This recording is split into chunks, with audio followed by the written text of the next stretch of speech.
আল্লাহ তাআলা বলছেন হুয়াল্লাযী খালাকাকুম মিন তুরাবিন সুম্মা মিন নুতফা, সে আল্লাহ যিনি তোমাদেরকে সৃষ্টি করেছেন মাটি থেকে, সুম্মা মিন নুতফা অতঃপর সৃষ্টি করেছেন বীর্য থেকে, তারপরে তিনি সৃষ্টি করেছেন জমাট রক্ত থেকে, সুম্মা ইখরিজুকুম তিফলা অতঃপর তিনি তোমাদেরকে বের করেন বাচ্চা রূপে, তারপরে তিনি তোমাদেরকে শক্তি দান করেন, যৌবন পর্যন্ত পৌঁছান, সুম্মা লিতাকুনু শিয়ুখা এবং তোমাদের মাঝে কেউ কেউ এবং তিনি বার্ধক্য পর্যন্ত পৌঁছে দেন, অমিনকুম মান ইয়াতাওয়াফা মিন ক্বাবল এবং তোমাদের মাঝে অনেকেই এর আগে মৃত্যুবরণ করে এবং কেউ কেউ একটা নির্দিষ্ট কাল পর্যন্ত পৌঁছে যায়। এই আয়াত আল্লাহ তাআলা কয়েকটা কথা বলেছেন। প্রথমে বলেছেন যে মাটি থেকে আল্লাহ তাআলা তোমাদেরকে সৃষ্টি করেছেন, আবার বলছেন যে বীর্য থেকে তোমাদেরকে সৃষ্টি করেছেন, তারপর আল্লাহ তাআলা বলছেন যে তোমাদেরকে সৃষ্টি করা হয়েছে জমাট রক্ত থেকে, তারপরে বাচ্চা রূপে তোমাদেরকে বের করা হয়, তারপর আল্লাহ তাআলা যৌবন দান করেন, তারপর আল্লাহ তাআলা বৃদ্ধ করেন এবং কেউ কেউ এর আগে মারা যায় বৃদ্ধ হওয়ার আগে, এই জন্য যে আল্লাহ তাআলা তোমাদেরকে একটা নির্দিষ্ট সময় দিয়েছেন। তো আমরা প্রথমত মাটি ছিলাম, এ ব্যাপারে কোরআনের অনেক আয়াত আছে যে আল্লাহ তাআলা আমাদেরকে মাটি থেকে সৃষ্টি করেছেন। আবার বীর্য থেকে বলা হচ্ছে কেন? আসলে আদম আলাইহিস সালাতু ওয়াস সালামকে আল্লাহ তাআলা মাটি থেকে সৃষ্টি করেছেন, তারপরে আল্লাহ তাআলা আদম থেকে আমাদেরকে সৃষ্টি করেছেন। যেমন আদামের পৃষ্ঠদেশে আমরা ক্ষুদ্র ক্ষুদ্র পিপিলিকার ন্যায় আমাদের হাতগুলো ছিল, ওগুলো আল্লাহ তাআলা বের করেছিলেন, বের করার পরে বললেন আলাস্তু বিরাব্বিকুম, আমি কি তোমাদের প্রভু নয়? তো আমরা প্রত্যেকে বলেছিলাম হ্যাঁ আপনি আমাদের প্রভু, এটা আমরা বলে এসেছিলাম। আল্লাহ তাআলা জিজ্ঞাসা করেছিলেন, আমরা বলেছিলাম যে হ্যাঁ আপনি আমাদের প্রভু। তো প্রথমত আমরা হচ্ছে মাটি, তো মাটি থেকে যেহেতু আদম আলাইহিস সালাতু ওয়াস সালামকে আল্লাহ তাআলা সৃষ্টি করেছেন এবং তার ভিত্তিতে আদমের যে স্বামী স্ত্রী মিলন তার মাধ্যমে আমরা দুনিয়াতে এসেছি বীর্যের মাধ্যমে। তো প্রথমত আমরা মাটি ছিলাম। এই যে বীর্য, এই বীর্য বা সিমেন্ট সম্পর্কে মুফাসসিরিনে কেরামরা বলছেন আমাদের যে সিমেন্ট তৈরি হয়, বীর্য যেটা তৈরি হয়, তো আমরা দুনিয়াতে যেসব খাবারগুলো খাই, ফল ফ্রুট যেগুলো খাই, বিভিন্ন রকমের গম চাল ডাল যেগুলো খাই, এগুলো মাটি থেকে উৎপন্ন হয়, আর মাটি থেকে উৎপন্ন হয় বীর্য তৈরি হয়। তাহলে আমাদের মূল যেটা সেটা হচ্ছে মাটি। আল্লাহ তাআলা বলছেন তারপরে তোমাদেরকে আমি রক্তের পিণ্ডে রূপান্তরিত করলাম, তারপর তোমাদেরকে বাচ্চা রূপে দুনিয়াতে নিয়ে আসলাম। এখানে আল্লাহ তাআলা আমাদের কোনো অস্তিত্ব ছিল না সেই বিষয়টা বোঝানোর জন্য আল্লাহ তাআলা আমাদেরকে বোঝাচ্ছেন যে বান্দা তোমরা তো দুনিয়াতে কিছুই ছিলে না, তো তোমাদেরকে এরকম ভাবে আমি দুনিয়াতে অস্তিত্ব নিয়ে এসেছি। কিছুদিন আগে বলতে গত বুধবারে একই এলাকার দুটো ছেলে, একজনের বয়স 21 বছর আর একজনের বয়স 29 বছর। একটা ছেলে, বাপের একটাই ছেলে, সম্পদশালী ছেলে, আলিয়া ইউনিভার্সিটিতে পড়াশোনা করতো। কার সঙ্গে কথা কাটাকাটি হতে হতে ফ্ল্যাটে যেখানে ভাড়া থাকতো সেখানে গলায় দড়ি দিয়ে নিজেকে ঠেলে দিল ধ্বংসের দিকে। সেই দিনই আরেকটা ছেলে 29 বছর বয়স, রাস্তা পার হচ্ছিল, বাড়ির একমাত্র উপার্জনকারী ছেলে, মাসে 50-60 হাজার টাকা উপার্জন করত, মোটরসাইকেলের সঙ্গে ধাক্কা লেগে, জোরেও ধাক্কা লেগে না আস্তে ধাক্কা লেগেছে, পড়ে ওখানেই প্রায় শেষ। কলকাতাতে নিয়ে এসে ডাক্তার বলেছে বাঁচবে না। তো তার বাপের স্বপ্ন ছিল যে আমার সন্তানটাকে বাড়ি ঘর করে দিব, ওই ইনকাম করছে, আমার আরো ছেলে আছে তাদেরকে সুন্দরভাবে সব বুঝিয়ে দিয়ে যাবো, আমাদের তো বয়স হয়ে গেছে মরে যাব, চিন্তা ভাবনা এটাই ছিল। কিন্তু তার 29 বছরের তরুণ ছেলে, মেজ ছেলে দুনিয়া থেকে চলে গেল। আল্লাহ তাআলা বলছেন যে আমি এইরকম ভাবে মানুষকে অস্তিত্বে নিয়ে আসি, অস্তিত্বে নিয়ে আসার পরে কাউকে শক্তি দান করি, চরম শক্তি থাকে দুনিয়াতে। আর যদি বেঁচে থাকে তাহলে ওই শক্তি একদিন শেষ হয়, একদিন বিরুদ্ধ হয়ে যায়। আবার কাউকে কাউকে বিরুদ্ধ হওয়ার আগেই আমি দুনিয়া থেকে তাকে নিয়ে নিই, অল্প বয়সে দুনিয়া থেকে চলে যায়। সম্মানিত উপস্থিতি, আমরা যারা এখানে এসেছি, যারা এখানে উপস্থিত আছে, আমাদের প্রত্যেকের একটি নির্দিষ্ট সময় আছে। কেউ জানি না যে আমাদের ওই সময়টা কখন। যেমন আজকে সোমবার, ওই ছেলেটা গত বুধবারে মারা গেছে, তাহলে আজকে সোমবার, গত সোমবারে ও জানেই না যে আমি মরে যাব। গত সোমবারে দুনিয়াতে ও ঘুরে বেড়িয়েছে, ও আনন্দ করেছে, সব করেছে, ছেলে মেয়ে নিয়ে আনন্দ, হাসাহাসি সবকিছু করেছে, খেল তামাশা সবকিছু করেছে, কিন্তু তার পরের সোমবারে যে আমাকে কবরে থাকতে হবে ওই জিনিসটা জানতো না। আমরা প্রত্যেকে যদি এরকম ভাবে বিষয়টা ভাবি যে আল্লাহ তাআলা আমাদেরকে অস্তিত্ব নিয়ে এসেছেন, আমাদের কোনো অস্তিত্ব ছিল না, আমরা তো বীর্য আকারে ছিলাম, আল্লাহ তাআলা মায়ের পেট থেকে আমাদেরকে বের করেছেন, তো সেই আল্লাহ তাআলার জন্য আমরা কি করছি? আল্লাহ তাআলা সূরা মুলকের মধ্যে বলছেন, আল্লাযী খালাকাল মাউত ওয়াল হায়াতা লিয়াবলুয়াকুম আইয়ুকুম আহসানু আমালা। আল্লাযী খালাকাল মাউত, যিনি সৃষ্টি করেছেন মৃত্যুকে এবং জীবনকে, লিয়াবলুয়াকুম আইয়ুকুম আহসানু আমালা, তোমাদের মধ্যে কে উত্তম আমলকারী, আল্লাহ তাআলা এই পরীক্ষা করবেন এই জন্য। তাহলে প্রথমত আল্লাহ তাআলা কি সৃষ্টি করেছেন? মৃত্যু। তারপরে সৃষ্টি করেছেন জীবন। কেন জীবন সৃষ্টি করেছেন? যে আমরা কেমন আমল করছি এটা আল্লাহ তাআলা দেখবেন এই জন্য। আমরা প্রত্যেকে যারা এখানে বসে আছি সবাই কিন্তু মৃত ছিলাম, কেউ আমাদের জীবন্ত দুনিয়াতে কেউ ছিল না, আমরা মৃত অবস্থায় ছিলাম, দুনিয়াতে এসেছি, এই দুনিয়াতে আসার পরে আমরা জীবন পেয়েছি, আবার দুনিয়া থেকে আমাদেরকে চলে যেতে হবে। তো আল্লাহ তাআলা বলছেন, তোমাদেরকে সৃষ্টি করেছি মৃত্যু রূপে, তোমরা মৃত ছিলে, তারপরে জীবন নিয়ে এসেছি। তো জীবনটা আমি এই জন্য দিয়েছি যে এই দুনিয়াবি জীবনে যাওয়ার পরে তোমরা ভালো আমল কে করছো এটা দেখার জন্য, এটা পরীক্ষা করার জন্য আমি তোমাদেরকে দুনিয়াতে পাঠিয়েছি। আল্লাহ তাআলা সূরা রুম আয়াত নম্বর 54 এর মধ্যে বলছেন, আল্লাহুল্লাযী খালাকাকুম মিন যুফিন সুম্মা জাআলা মিন বা'দি যুফিন কুওয়া সুম্মা জাআলা মিন বা'দি কুওয়াতিন যুফান ওয়া শাইবা ইয়াখলুকু মা ইয়াশা ওয়া হুয়াল আলিমুল কাদির। আল্লাহ তাআলা তিনি তোমাদেরকে দুর্বল করে সৃষ্টি করেছেন এবং দুর্বলতার পর তিনি শক্তি দান করেছেন, শক্তির পর তিনি আবার দুর্বলতা এবং বার্ধক্যে উপনীত করেছেন, বার্ধক্য পর্যন্ত পৌঁছে দিয়েছেন। তিনি যা ইচ্ছা তাই সৃষ্টি করেন, তিনি সর্বজ্ঞ সর্বশক্তিমান। এই আয়াতে কারিমার মধ্যে আল্লাহ তাআলা আমাদের অসহায়ত্বের কথা বলেছেন। তোমাদের কোনো অস্তিত্ব ছিল না, তোমরা দুর্বল ছিলে দুনিয়াতে, তোমাদেরকে শক্তি দান করেছি, তোমাদের কোনো অস্তিত্ব ছিল না, তোমরা দুর্বল ছিলে। মুফাসসিরিনে কেরাম বলেছেন দুর্বল মানে বীর্য আকারে ছিল, কোন মুফাসসিরিনে কেরাম বলেছেন দুর্বল মানে ও মায়ের পেটে ছিল, মায়ের পেট থেকে হওয়ার পরে শিশু অবস্থায় দুর্বল ছিল, ওর মা খাইয়ে দিয়েছে তারপর খেতে পেয়েছে। এরকম দুর্বল সময় অতিক্রম করেছে, একটা সময় আল্লাহ তাআলা পূর্ণাঙ্গ শক্তি দান করেছেন, যৌবন পর্যন্ত পদার্পণ করেছেন। আল্লাহ তাআলা সেই যৌবনের শক্তি, সেই শক্তিকে কেড়ে নেওয়ার পরে আবার আল্লাহ তাআলা দুর্বল অবস্থায় ফিরিয়েছেন এবং বৃদ্ধ করে দিয়েছেন। তিনি যা ইচ্ছে তাই সৃষ্টি করেন। পৃথিবীর কোন শক্তি আছে যে একজন বিলিয়ন বিলিয়ন টাকার মালিক, যার টাকার শেষ নেই, ও বার্ধক্য পর্যন্ত পৌঁছে গেছে, ওর ক্ষমতা শেষ হয়ে গেছে, দুর্বল হয়ে গেছে, ও এখন বলবে যে আমার কোটি কোটি টাকা, কোটি কোটি বিলিয়ন টাকা আছে, আমি যে যৌবন কালটা পেয়েছিলাম ওই যৌবন কালে আমাকে নিয়ে আসতে হবে? কোন ক্ষমতা আছে পৃথিবীতে? এমন কোন শক্তি আছে, এমন কোন বিজ্ঞানী আছে যে ওই জায়গায় ওকে নিয়ে আসবে? এখন কমাই আসে, আল্লাহ তাআলা যেমন ইচ্ছা তেমন সৃষ্টি করেন। মুকেশ আম্বানি, অনিল আম্বানি, এরা কোটি কোটি টাকার মালিক, কত কোটি টাকার মালিক তার কোনো হিসাব নিকাশ নেই। ওরা যে পানি খায়, যে খাবার খায়, সারাদিনে কয়েক লক্ষ টাকা দেয়, প্রতিদিন কয়েক লক্ষ টাকা খরচ করে।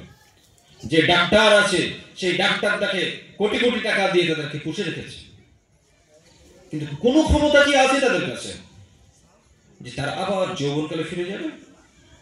কোন ক্ষমতা আছে যে তারা আবার ওই শক্তি পাবে যে শক্তি 25 বছর থেকে 40 বছর পর্যন্ত ছিল, ওই জায়গায় যেতে পারবে? অসহায় একজন নাস্তিক, সে বলে আল্লাহ নেই। তো আল্লাহ নেই ঠিক, তোমার কি এমন শক্তি আছে, কি এমন পাওয়ার আছে, তুমি আল্লাহকে ডাকো না, আল্লাহকে মানো না, আল্লাহকে বিশ্বাস করো না? তো একটা তো ক্ষমতা তোমার আছে, একটা তো ক্ষমতা থাকা দরকার, তুমি দেখিয়ে দাও না। তোমার যে যৌবনকালটা শেষ হতে হতে বার্ধক্য পর্যন্ত পৌঁছে গেছো, তোমার যৌবনকালটাকে ফিরিয়ে নিয়ে এসো, চলে এসো এখানে। সেই জন্য একজন আলেম বলছেন যে একজন নাস্তিক তার ব্রেনটা শয়তানের প্ররোচনায় পড়ে শয়তানের অনুসরণ করে ঠিক, কিন্তু তার শরীরের অঙ্গ প্রত্যঙ্গগুলো ঠিকই আল্লাহর অনুসরণ করে, ওটাকেও আটকাতে পারবে না। একজন বয়স্ক মানুষ দাড়ি পেকে গেছে, শরীরের চামড়া জড়ো হয়ে গেছে, ওটা আল্লাহ তাআলার অনুসরণ করছে। আল্লাহ তাআলা যেমন ভাবে ইঙ্গিত করছেন ঠিক সেই রকম ভাবে কালো চুলগুলো সাদা হচ্ছে, শক্ত চামড়াগুলো নরম হয়ে যাচ্ছে, জড়ো হয়ে যাচ্ছে। যৌবনের শক্তি আল্লাহ তাআলা কমিয়ে দিচ্ছেন, শেষ করে দিচ্ছেন। তো ঠিকই শরীরের অঙ্গ প্রত্যঙ্গ অর্গানগুলো আল্লাহ তাআলার অনুসরণ করছে, কিন্তু বিবেক বুদ্ধি এটা শয়তানের অনুসরণ করে। আল্লাহুল্লাযী খালাকাকুম মিন যুফিন সুম্মা জাআলা মিন বা'দি যুফ, সেই আল্লাহ তিনি তোমাদেরকে দুর্বল করে সৃষ্টি করেছেন, দুর্বলতার পর তিনি তোমাদেরকে শক্তি দান করেছেন, শক্তির পর তিনি আবার দুর্বল করেছেন, আবার বৃদ্ধ করে দিয়েছেন। তিনি যা ইচ্ছা তাই সৃষ্টি করেন, তার সৃষ্টির ব্যাপারে কেউ কিছু করতে পারবে না। একজন খুব দামি মানুষ, সেই দামি মানুষটা সব আছে দুনিয়াতে, টাকা কড়ি ধন সম্পদ ছেলে মেয়ে সব আছে, অফুরন্ত নিয়ামত দুনিয়াতে আছে তার কাছে, টাকা পয়সা সব আছে। কিন্তু যখন আত্মাটা বেরিয়ে যায় তখন সে বিজ্ঞানের অনেক কিছু তৈরি করে, আকাশে প্লেন উড়ে বেড়ায়, এইখানে ফোনে কথা বলছি, কোন জায়গা থেকে আমেরিকা থেকে লন্ডন থেকে কথা চলে আসছে। তো সামান্য একটা মানুষ মরে যায়, সেই মানুষটা তো তার যে গঠন সেরকমই থাকে। তো এই যে আত্মাটা সঞ্চার করার জন্য তার মধ্যে, এটা কেন পারে না? গোটা পৃথিবীকে বিক্রি করলে, গোটা পৃথিবীর সমস্ত সম্পদ বিক্রি করলে, একটা মানুষের যখন আত্মা তার শরীর থেকে বেরিয়ে যাবে, ক্ষমতা নেই যে ওই আত্মাকেও ফিরিয়ে আনবে, সমস্ত চেষ্টা ব্যর্থ। যদি একজন মানুষ গভীরভাবে চিন্তা করে তাহলে সৃষ্টিকর্তার সম্পর্কে অটোমেটিকলি নলেজ চলে আসবে, তার উপর বিশ্বাস চলে আসবে। আল্লাহ তাআলা সূরা মুলকের মধ্যে বলেছেন,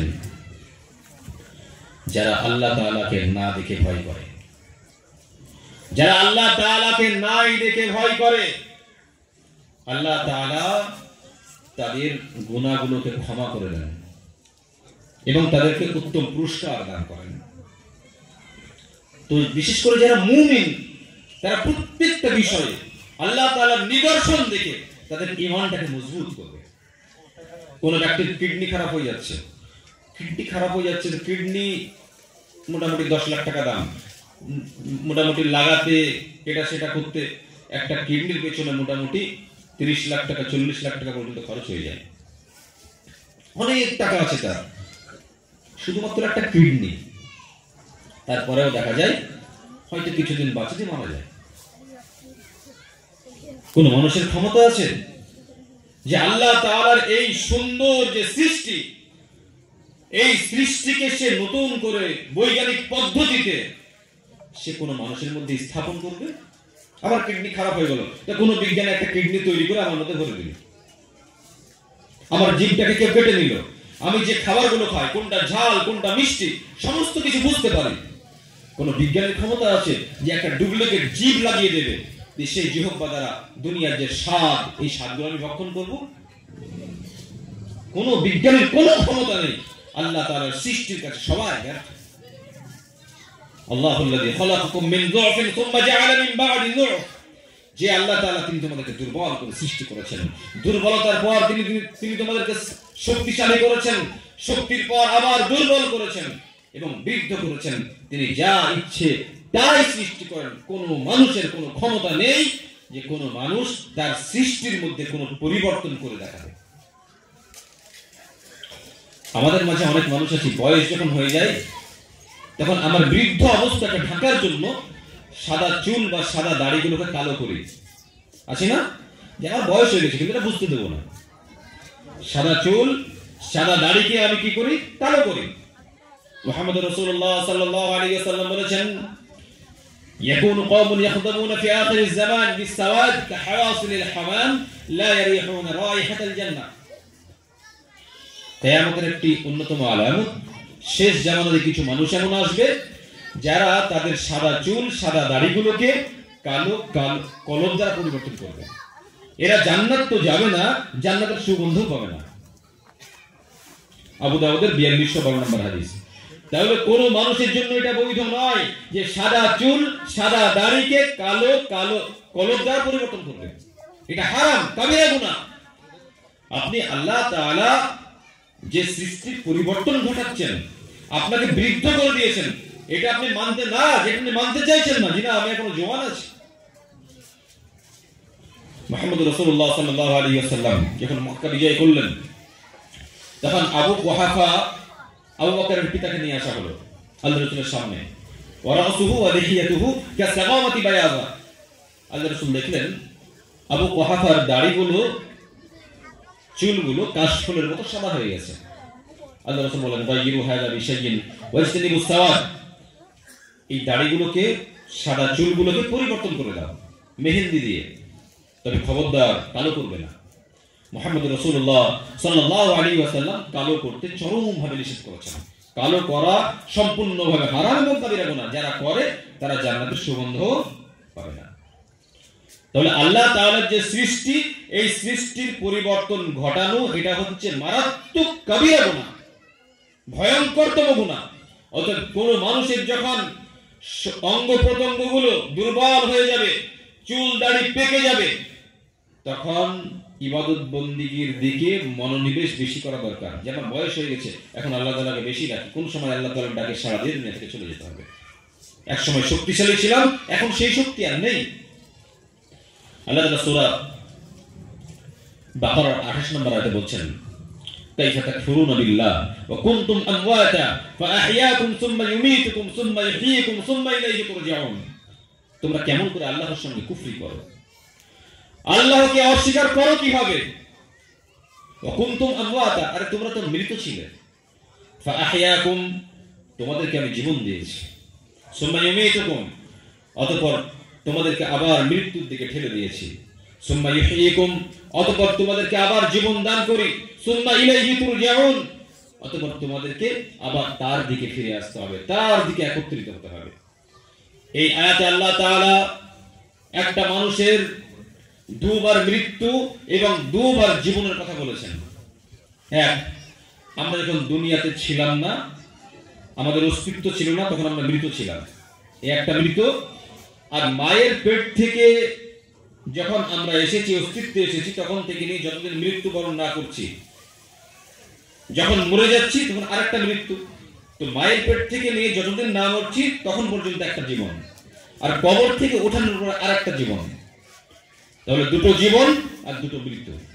তো আল্লাহ তাআলা বলছেন, তোমরা সমস্ত কিছু জানতে পারছো যে তোমার বয়স 30, তো 31 বছর আগে তোমার অস্তিত্ব ছিল না। তোমার বয়স 50, 51 বছর আগে তোমার অস্তিত্ব ছিল না। তোমার 60 বছর বয়স, 61 বছর আগে তোমার নাম নিশানা কোনো অস্তিত্ব ছিল না। তোমরা মৃত ছিলে, তোমাদের অস্তিত্ব নিয়ে এসেছি, তোমাদেরকে জীবন দিয়েছি। এই জীবন আবার আমি কেড়ে নেব, কেড়ে নেওয়ার পরে আবার জীবন দেব, আর জীবন দেওয়ার পরে আল্লাহ তাআলার কাছে একত্রিত করব। আল্লাহ তাআলা বলছেন, সেই আল্লাহ তাআলার কাছে তোমরা একত্রিত হবে, তার কাছে তোমরা উঠবে। অতএব তোমরা কি শিক্ষা নেবে না?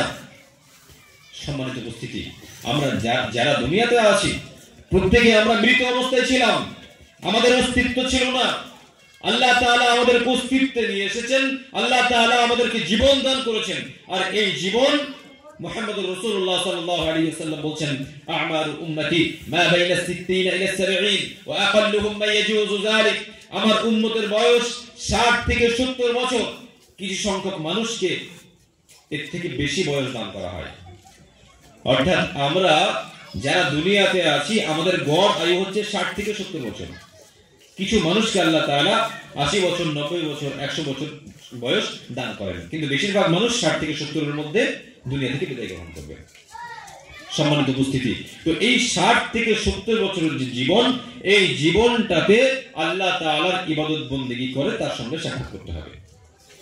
মুহাম্মদ রাসূলুল্লাহ সাল্লাল্লাহু আলাইহি ওয়াসাল্লাম তিনি আমাদের সৃষ্টি সম্পর্কে আমাদেরকে যে তথ্য দিয়েছেন সেটা হচ্ছে ইন্না আহাদাকুম ইজমা'u খালকুহু ফি বাতনি উম্মিহি 40 ইয়াওমান নুতফা। তোমাদের প্রত্যেকের জন্ম এইভাবে হয়ে থাকে, তোমরা মায়ের পেটে 40 দিন পর্যন্ত বীর্য আকারে থাকো। সুম্মা ইয়াকুনু আলাকাতাম মিসলা যালিক, তারপর 40 দিন তোমরা জমাট রক্তে রূপান্তরিত হও। সুম্মা ইয়াকুনু মুযগাতাম মিসলা যালিক, তারপর 40 দিন তোমরা মাংস পিণ্ড রূপে রূপান্তরিত হও। সুম্মা ইরসালু ইলাইহিল মালাক ফায়ানফুখু ফীহি আর-রূহ ওয়া ইউ'মারু বি4 কালিমাত। তারপরে আল্লাহ তাআলার নির্দেশে একজন ফেরেশতাকে প্রেরণ করা হয় এবং সেই ফেরেশতা এসে মাতৃ গর্ভে আত্মাকে ফুঁকে দেন। এই হাদিসের মধ্যে আল্লাহ রাসূল বলেছেন মায়ের পেটে 40 দিন বীর্য আকারে থাকে, তারপরে 40 দিন রক্তপিণ্ড রূপে থাকে, তারপরে 40 দিন মাংসপিণ্ড রূপে থাকে, 3 4 12 120 দিন। 120 দিনের পরে তার মধ্যে আত্মা সঞ্চার করা হয় আল্লাহ তাআলার নির্দেশে। আমরা প্রত্যেকে জানি যে মায়ের পেটে যে বাচ্চা থাকে সেই বাচ্চা 4 মাসের আগে নড়াচড়া করে না, 4 মাসের পরে নড়াচড়া করে। আর এই কথা মুহাম্মদ রাসূলুল্লাহ সাল্লাল্লাহু আলাইহি ওয়াসাল্লাম আজ থেকে 1500 বছর আগে বলেছেন। তাহলে বিজ্ঞান, বর্তমান সময় যে বিজ্ঞান, এই বিজ্ঞান কিন্তু রিসার্চ করে এরা বলছে যে 4 মাস পরে বাচ্চা নড়াচড়া করে, কিন্তু মুহাম্মদ রাসূলুল্লাহ সাল্লাল্লাহু আলাইহি ওয়াসাল্লাম আল্লাহ তাআলার নির্দেশে তিনি 1500 বছর আগেই তিনি এই কথা বলে দিয়েছেন যে মায়ের পেটে 3টে স্তর আছে।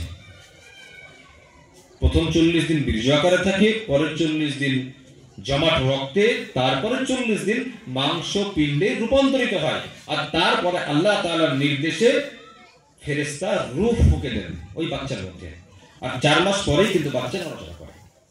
এবং তার সাথে সাথে এই 4টে কথা লিখে দেওয়া হয় বিকাতবি রিজকিহি, তার রিজিক কি খাবে সে, ওয়া আজালিহি তার সময়কাল, ওয়া আমালিহি তার আমল, ওয়া শাকিয়ুন আম সাঈদ এবং সে সৌভাগ্যবান না দুর্ভাগ্যবান। এই 4টে কথা কিন্তু আপনাদের মাথায় রাখতে হবে। 1, মায়ের পেটে যখন আমার সন্তান 4 মাসের, আমি সন্তানের বাবা, আমার সন্তান আমার স্ত্রীর পেটে আছে, বয়স 4 মাস, তো 4 মাসে আত্মা ফোকা হচ্ছে, তো সেই সময় আল্লাহ তাআলার নির্দেশে 4টে কথা লিখে দেওয়া হয়। সে কি খাবে, সে কতদিন বাঁচবে, সে কি আমল করবে এবং সৌভাগ্যবান না দুর্ভাগ্যবান। আমরা যারা বসে আছি আমাদের প্রত্যেকের রিজিক আল্লাহ তাআলা লিখে দিয়েছেন, কতটুকু আমরা খাবো, কি কি খাবো। যতটুকু পরিমাণ লেখা আছে তার কমও খাবেন না, তার বেশিও খাবেন না। ধরেন আপনি খুব কোটিপতি মানুষ, দামি দামি খাবার খুব খেতেন, খেতে খেতে অসুস্থ হয়ে গেলেন, ডাক্তারে বলে দিল যে এই জিনিসগুলো খাবে না, সারাদিনে 1টা রুটি খাবে, 50 গ্রাম চালের ভাত খাবে। এখন আপনার টাকা পয়সা তো অনেক আছে, আপনি বেশি খেতে পারবেন, কিন্তু খেলে বিপদ আছে, সেই জন্য আপনি খাবেন না। তো আল্লাহ তাআলা রিজিক ওইরকম ভাবে লিখে দিয়েছেন যে আপনি আপনার শেষ জীবনটা এইরকম ভাবে খাবেন। অনেক সময় দেখা যায় 2 মাস ধরে বিছানাগত, যেটাই খেতে দেওয়া হয়, যেটাই মুখে দেওয়া হয় সেটাই বমি করে দেয়, খেতে পারে না, ভিতরে যায় না। তার মানে ওটা ওর ভিতরে যাবে, ওই রিজিক নেই। একটা মানুষের রিজিক যে পরিমাণে আল্লাহ তাআলা লিখে দিয়েছেন, তার না একটা কম খাবে না একটা বেশি খাবে।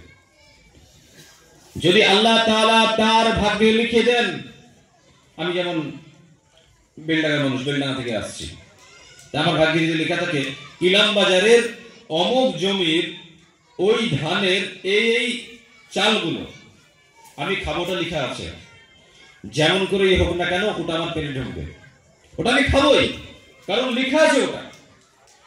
আর লেখা যদি না থাকে আমি নিজে কিনে বাড়ি নিয়ে যাব, আমার স্ত্রীকে বলবো তৈরি করো, তৈরি করার পরে সেইটা আমি খাবো, সেই তৌফিক হবে না, কারণ আমার রিজিকেই নেই।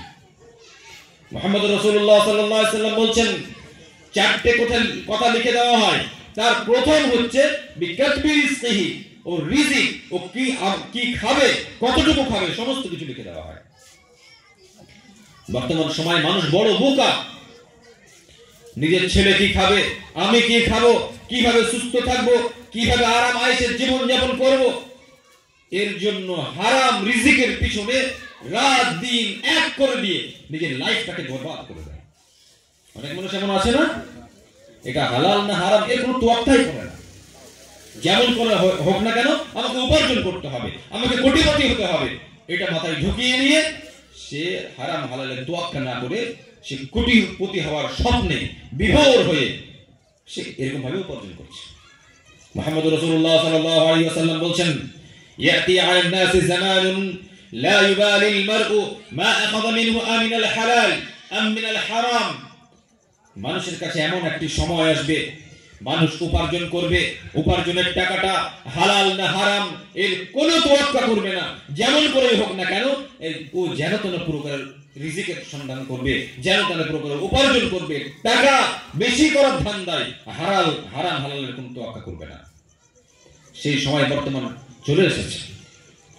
মানুষ নিজের ভাইয়ের মেরে খায়, নিজের ভাইয়ের আত্মসাৎ করে, পাড়া প্রতিবেশী আত্মসাৎ করে, মেম্বার প্রধানরা গরিব মানুষের টাকা আত্মসাৎ করে।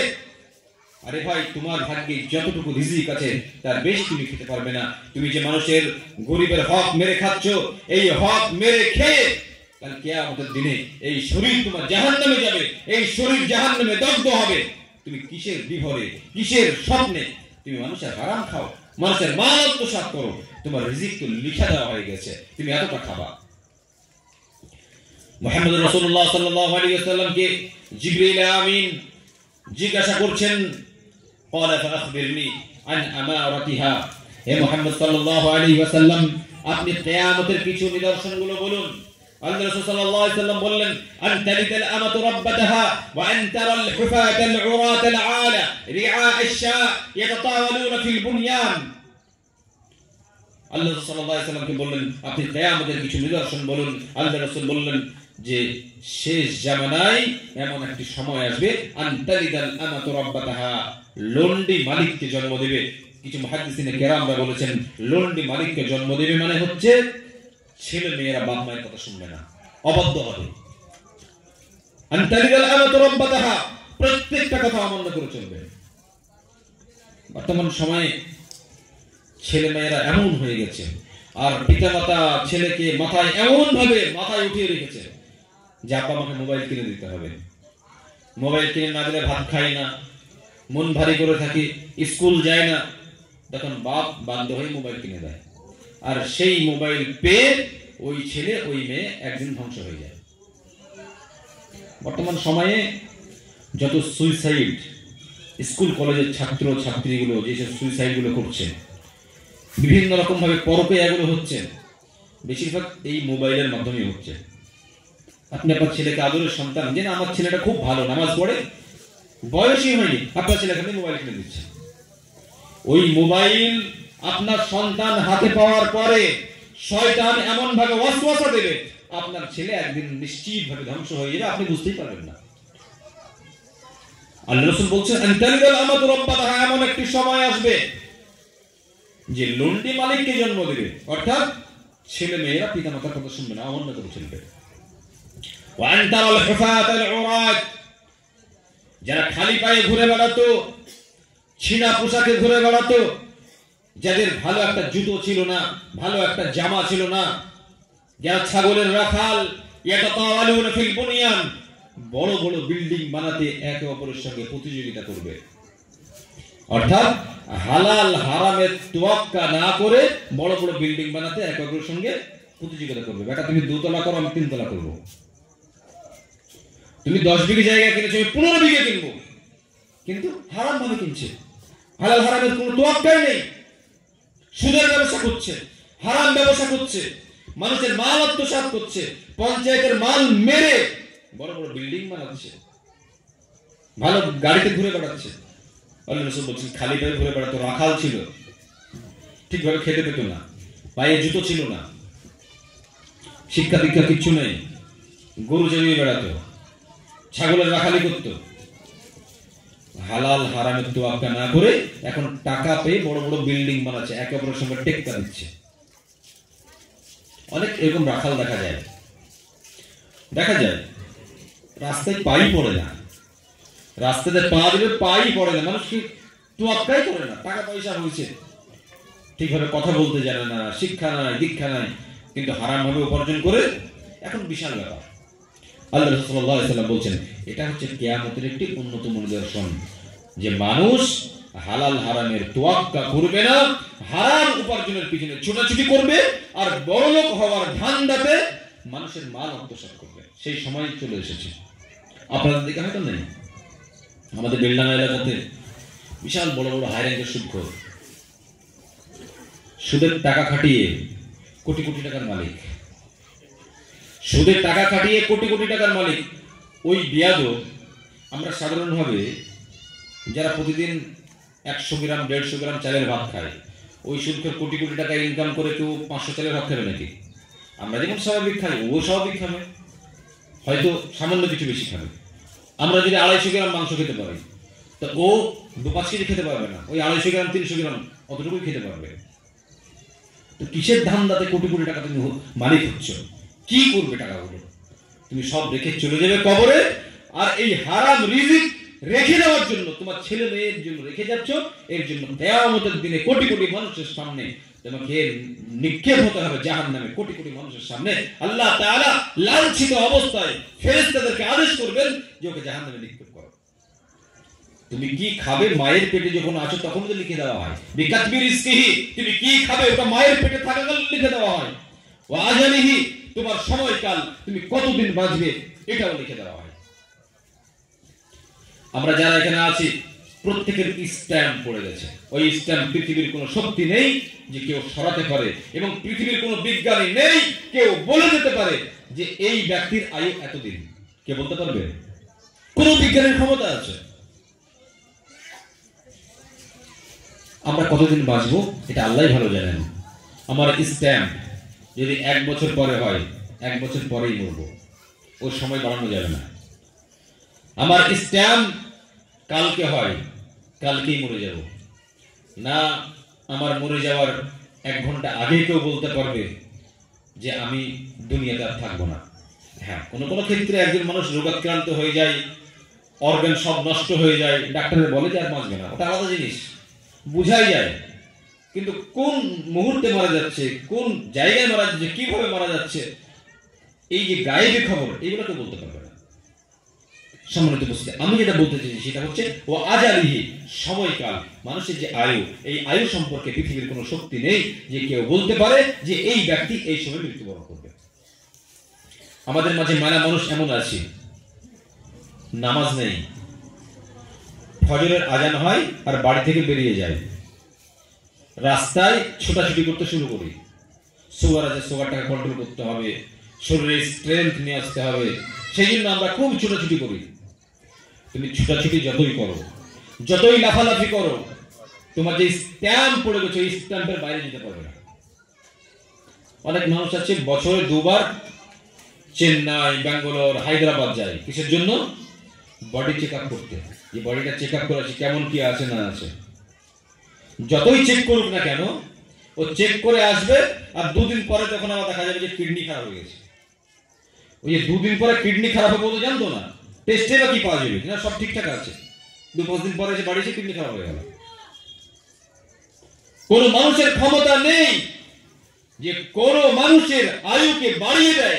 আল্লাহ তাআলা যে লেভেল মোহর লাগিয়ে দিয়েছেন, ওই মোহরের মধ্যেই দুনিয়া থেকে চলে যেতে হবে। অতএব আমরা যতই শরীরের যত্ন করি না কেন, যতই ছুটাছুটি করি না কেন, নির্দিষ্ট যে সময়, ওই সময়ের মধ্যে দুনিয়া থেকে আমাদেরকে চলে যেতে হবে। অনেক ছেলে রাস্তায় অ্যাক্সিডেন্ট করে মারা যায়। হয়তো আমরা অনেকে বলি যে আজকে যেতে নিষেধই করছিলাম, ও যদি না যেত তাহলে মরতো না, এটা বলা শিরক। ও যদি না যেত তাহলে মরতো না, এই কথা বলা যাবে না। আল্লাহ রাসূল বলছেন ইযা আরাদাল্লাহ কবদা আবদিন বিআরদিন জাআলা লাহু ফিহা হাজা, যখন আল্লাহ তাআলা ইচ্ছা করেন কোন বান্দার মৃত্যু জমিনের কোন জায়গায় হবে, তো আল্লাহ তাআলা তাকে সেই জায়গাতে নিয়ে যাবেন কোন কাজের জন্য, আর সেখানে থেকে মরতে হবে। অর্থাৎ আপনার মৃত্যু যদি জমিনের কোন জায়গায় থাকে তাহলে সেইখানে যাবেন আর সেখানে তো মরণ হয়ে যাবে। পৃথিবীর কোন শক্তি নেই যে আপনার ওই মৃত্যুকে ঠেকাবে। অতএব কোন ব্যক্তির জন্য এটা বলা জায়েজ নয় যে কেন ওখানে গেল, ওখানে কোনো কাজ ছিল না, আজকে নিষেধ করছিলাম, যদি না যেত তাহলে মরতো না। এটা বলা হচ্ছে শিরক, কারণ ওর স্ট্যাম্প লেগেই আছে যে ওই সময় ও মরবে। আল্লাহ সাল্লাল্লাহু আলাইহি ওয়াসাল্লাম বলছেন ওয়া আমালিহি, এবং ও কি আমল করবে ওটা আল্লাহ তাআলা জানেন। মায়ের পেটে আল্লাহ তাআলা সবগুলো লিপিবদ্ধ করে দেন। ওয়া আমালিহি, কি আমল করবে। তাহলে আমরা যারা আছি আমরা ভালো আমল করব না খারাপ আমল করব, এটা কে জানেন? আল্লাহ জানেন। এখন প্রশ্ন হলো, আমরা প্রত্যেকে বলবো যে আমরা ভালো আমল করব না খারাপ আমল করব, এটা তো ভাগ্যের বিষয়। তা আল্লাহ যখন সব জানেন তাহলে আমি আমল করে কি করব? ওটা লিখা আছে, তাই না? আমরা হয়তো অনেকেই প্রশ্ন করে বসবো। আসলে একজন টিচার তিনি ছাত্র সম্পর্কে বলে দিতে পারেন যে এবার 100 জন মাধ্যমিক দিবে, তো কতজন ফেল করবে, কতজন 90-95% মার্ক পাবে, শিক্ষকরা মোটামুটি 95% বলে দিতে পারে। কেন? তাদের পড়াশোনা করার ভিত্তিতে, যারা পড়াশোনা করছে না সেই জন্য একজন টিচার তিনি রেজাল্ট হওয়ার আগে, পরীক্ষার আগেই তিনি বলে দেন যে এই গদ্য ফেল করবে, পড়াশোনাই করে না, এই ছেলেটা ভালো রেজাল্ট করবে, এই ছেলেটা অঙ্কতে এতটা মার্ক পেতে পারে। তাহলে একজন মানুষ সে তার অভিজ্ঞতাতে যদি ছাত্র সম্পর্কে তিনি বলে দিতে পারেন যে এই ছেলেটা ফেল করবে, এই ছেলেটা এত মার্ক পাবে, তো যে আল্লাহ তাআলা মহাজ্ঞানী তিনি আগে থেকে সব বলতে পারবেন না? তিনি সবকিছুই তো জানেন, কিন্তু আমাদেরকে ভালো আমল করতে হবে, আমাদেরকে ভালো আমল করে যেতে হবে এবং আল্লাহর প্রতি ভরসা রাখতে হবে। আল্লাহ সাল্লাল্লাহু আলাইহি ওয়াসাল্লাম তারপরে বলছেন ওয়া শাকিয়ুন সাঈদ, এবং সেই ব্যক্তি সৌভাগ্যবান না দুর্ভাগ্যবান, এই কথাগুলো লিখে দেওয়া হয়। তাহলে মায়ের পেটে যখন আমরা থাকি তখন 4টে কথা অলরেডি লিখে দেওয়া হয়। এই কথাগুলো যেগুলো লিখে দেওয়া হয় এর বাইরে কোনো কিছু ঘটবে না। মুহাম্মদ রাসূলুল্লাহ সাল্লাল্লাহু আলাইহি ওয়াসাল্লাম তারপরে বলছেন আল্লাহর কসম করে বলছি যার হাতে আমার প্রাণ, ওয়া ইন্না আহাদাকুম লা ইয়ামালু বিআমালি আহলিল জান্নাহ হাত্তা মা ইয়াকুনা বাইনাহু ওয়া বাইনাহা ইল্লা যিরা। তোমাদের মাঝে অনেক মানুষ এমন আছে যারা সারা জীবন জান্নাতের কাজ করে, জান্নাতের কাজ করতে করতে জান্নাত যেতে মাত্র 1 হাত বাকি আছে, জান্নাত চলেই গেছে। জান্নাত যেতে 1 হাত বাকি আছে, জান্নাত অলরেডি চলে গেছে। ফায়াসবিকু আলাইহিল কিতাব, কিন্তু ভাগ্যের লিখনি তার উপর অগ্রবর্তী হয়। ফায়ামালু বিআমালি আহলিন নার ফায়াদখুলুহা, অতঃপর সেই লোকটা এমন কিছু আমল করতে লাগে যে আমলের জন্য শেষের বেলাতে সে জাহান্নামে চলে যায়। খুব ভয়ঙ্কর কথা। একজন মানুষ সারা জীবন জান্নাতের কাজ করলো, জান্নাত চলেই গেছে, মাত্র 1 হাত বাকি। 1 হাত বাকি মানে ধরেন একটা মানুষ 60 বছর বাঁচবে, তো 59 বছর 6 মাস পর্যন্ত ভালো কাজ করেছে, আর যে 6 মাস লাস্টে বেঁচে আছে ওই 6 মাসে খারাপ কিছু আমল করতে শুরু করলো। খারাপ কিছু আমল বলতে ও হয়তো নামাজে গাফিলতি করতে শুরু করলো, কোন একটা শিরক করলো, হাতে তাবিজ বাঁধলো, বাড়িতে বিয়ের অনুষ্ঠান করলো, সেই বিয়েতে দেখা গেল ছেলে মেয়ে নাচানাচি করলো, ও হয়তো ভাবছিল যে পরে একবার তওবা করলো, সেই বিয়েতে ছেলে মেয়েরা নাচানাচি করলো, ছেলের বিয়েতে পণ নিল। এই ধরনের কোনো কিছু পাপ আস্তে আস্তে করতে করতে এমন একটা সিচুয়েশন তৈরি হলো যে ওই লোকটা তওবা করার আগেই ওই অল্প সময় দুনিয়া থেকে চলে গেল। আল্লাহ রাসূল সাল্লাল্লাহু আলাইহি ওয়াসাল্লাম বললেন যে ব্যক্তি এতদিন ভালো কাজ করেছিল শেষের বেলাতে এই সংক্ষিপ্ত সময়ে খারাপ কাজ করার জন্য ও জাহান্নামবাসী হয়ে গেল, জাহান্নামে চলে গেল। এই ব্যাপারে একটা ঘটনা বললে আপনারা বুঝতে পারবেন।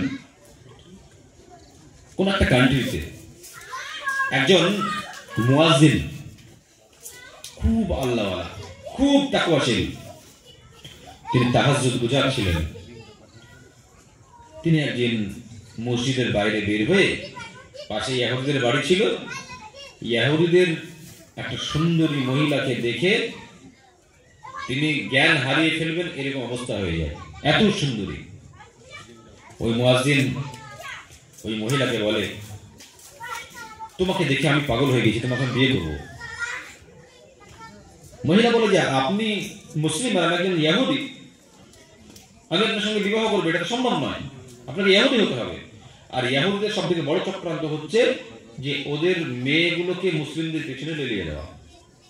কোন জায়গায় ইহুদিদের সঙ্গে যদি মুসলিমদের যুদ্ধ বাঁধে, এসবগুলো খুব মানে মারাত্মক কথা, এগুলো মাথায় রাখতে হবে আপনাদেরকে।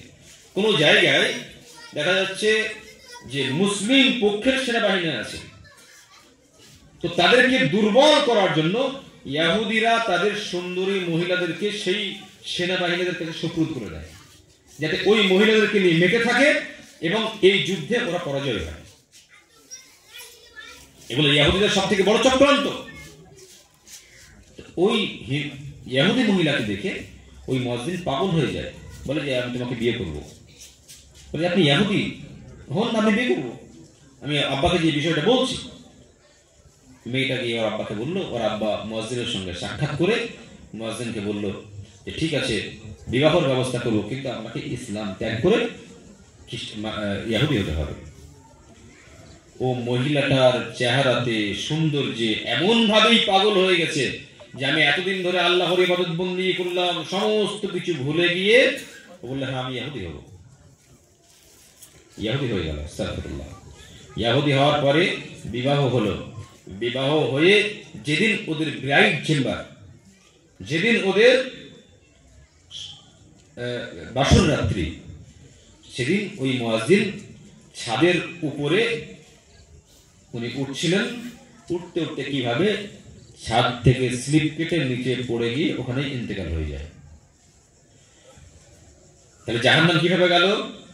একটা মহিলাকে সে এমন ভাবেই দেখে পাগল হয়েছে যে ইসলাম ত্যাগ করতে সামান্য পরিমাণে দ্বিধাবোধ করলো না। ওই মেয়েটাকে শুধু পাওয়ার জন্য দুনিয়ার এই সৌন্দর্যের কাছে ইসলামকে বিক্রি করে দিয়ে যেটা পাবে তো সেটাও ভোগ করতে পারলো না, ওটাও শেষ করে ফেললো, এটাও শেষ করে ফেললো। আল্লাহ সাল্লাল্লাহু আলাইহি ওয়াসাল্লাম বলেন, তোমাদের মাঝে অনেক মানুষ এমন আছে যে সারা জীবন জান্নাতের কাজ করে চলেই গেছে, আর এক হাত বাকি আছে, ওই সামান্য সময় খারাপ কাজ করে জাহান্নামে চলে যায়। এটা একটা তার বাস্তব উদাহরণ। একজন মাস্টার, তিনি পরপর 3টে কন্যার পিতা হওয়ার পরে তার বন্ধুরা বলল যে তুমি পরপর 3টে কন্যা সন্তানের পিতা হয়েছ, একটা ছেলে নেওয়া মানে পুত্র সন্তানের পিতা হওয়া, এর কি তোমার স্বপ্ন জাগে না? স্বপ্ন জাগে, কিন্তু হয় না, কি করবো? পরামর্শ দিল যে তুমি 2টো ছাগল কিনে অমুক মাজারে নিয়ত করে দিয়েছো, তোমার বেটা হবে। উনি বললেন, উনি হাজার মানুষ, না না এটা আমি করতে পারি, তুমি দাও, 100% হবে। ছাগল কিনলো, দিক বিদিক জ্ঞান শূন্য হয়ে গেল। শিরক এবং তাওহীদ এই ব্যাপারে ডিপ নলেজ না থাকার জন্য তিনি 2টো ছাগল কিনলেন, দরগায় দিয়ে আসবে। আর স্ত্রী সেই সময় প্রেগনেন্ট, ছাগলগুলো আজ দেবো কাল দেবো এই করতে করতে সময় অতিক্রম হয়ে গিয়ে ওর স্ত্রীর বাচ্চা হয়ে যায়। বাচ্চা হওয়ার পরে ওনার কাছে সংবাদ আসলো যে উনি পুত্র সন্তানের পিতা হয়েছেন। তখন তিনি সঙ্গে সঙ্গে সাজদায় পড়ে গিয়ে তিনি কাঁদছেন আর বলছেন, হে আল্লাহ, আমি এই ছাগল 2টো যদি মাজারে দিয়ে আসতাম তাহলে আমার মধ্যে এই বিশ্বাস জন্মে যেত এই ছাগল 2টো দিয়ে এসেছি, সেই জন্যই পীরের বরকতে, মাজারের বরকতে আমি পুত্র সন্তানের পিতা হতে পেরেছি। আল্লাহ, তুমি বড় ধরনের শিরক থেকে, কাবিরা গুনাহ থেকে তুমি আমাকে বাঁচিয়ে নিয়েছো। উনি সাজদায় পড়ে হাওয়া করে কেঁদে আল্লাহর কাছে ক্ষমা চেয়ে নিলেন। সম্মানিত উপস্থিতি, আমরা অনেকেই এরকম ভাবে শিরক করে, হারাম কাজ করে দুনিয়া থেকে যাওয়ার আগে অনেক ক্ষেত্রে পাপ করে বসি, আর সেই পাপের জন্য আগেকার যে ঈমান, আগেকার যে আমল, সমস্ত কিছু আমরা ধ্বংস করে ফেলি।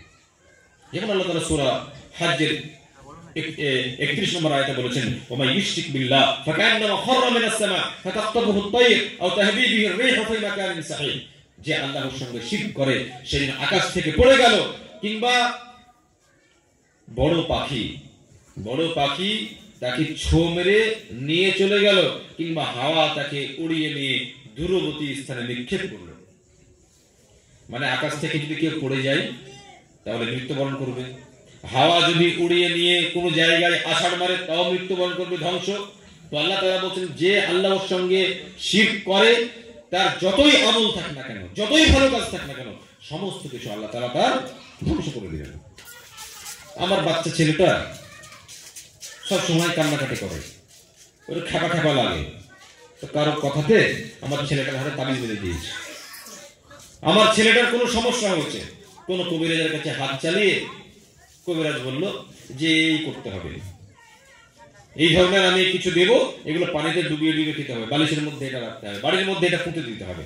এই ধরনের আমি শিরক করলাম, তওবা করার আগেই মরে গেলাম। আমল ঠিকই ছিল, কিন্তু শেষের বেলাতে হয়তো এই আমলটুকু করে আমি দুনিয়া থেকে চলে গেলাম, আমি জাহান্নামে চলে গেলাম। মুহাম্মদ রাসূলুল্লাহ সাল্লাল্লাহু আলাইহি ওয়াসাল্লাম বলেন, তোমাদের মধ্যে অনেক মানুষ সারা জীবন জান্নাতের কাজ করে, শেষের বেলাতে এমন কিছু কাজ করে বসে যার জন্য সে জাহান্নামে চলে যায়। আল্লাহ রাসূল তারপরে বলছেন, ওয়া ইন্না আহাদাকুম লা ইয়া'মালু বি'আমালি আহলিন নার হাত্তা মা ইয়াকুনা বাইনাহু ওয়া বাইনাহা ইল্লা যিরা। তোমাদের মাঝে অনেক মানুষ এমন আছে সারা জীবন জাহান্নামের কাজ করে, জাহান্নামের কাজ করতে করতে জাহান্নাম চলেই গেছে, মাত্র এক হাত বাকি আছে। জাহান্নাম চলে গেছে, এক হাত বাকি আছে। শেষের বেলাতে এমন কিছু কাজ করে, এমন কিছু ভালো কাজ করে, শেষের বেলাতে জান্নাতে আল্লাহ তাআলা তাকে প্রবেশ করিয়ে দেন।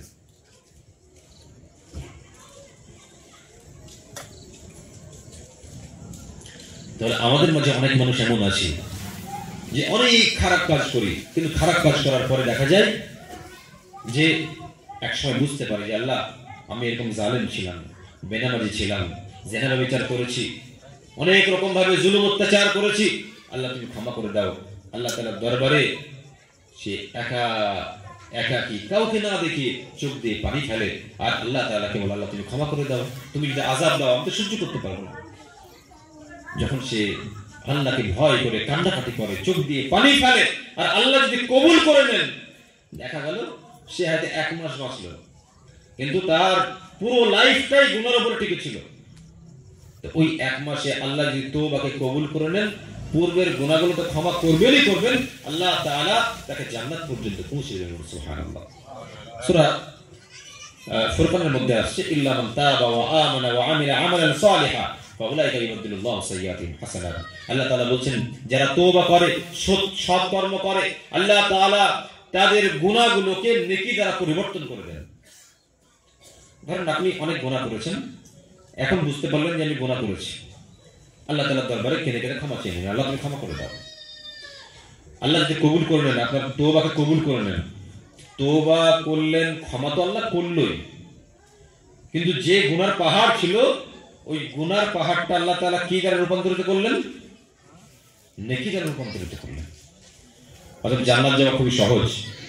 অতএব আমরা প্রত্যেকেই আমাদের যে পাপগুলো আছে সেই পাপের জন্য আল্লাহ তাআলার কাছে ক্ষমা চেয়ে নিই, এবং আমরা প্রত্যেকেই আমাদের এই বিষয়গুলো নিয়ে একটু চিন্তা ভাবনা করি যে আল্লাহ তাআলা আমাদেরকে জান্নাত দেওয়ার জন্য প্রস্তুত রয়েছেন, কিন্তু জান্নাত আমাদেরকে আল্লাহ তাআলার দরবার থেকে নিতে হবে, চেয়ে নিতে হবে, কেঁদে কেঁদে আল্লাহ তাআলাকে বলতে হবে যে আল্লাহ অনেক পাপ করেছি, তুমি ক্ষমা করে দাও। মুহাম্মদ রাসূলুল্লাহ সাল্লাল্লাহু আলাইহি ওয়াসাল্লাম তিনি বলছেন,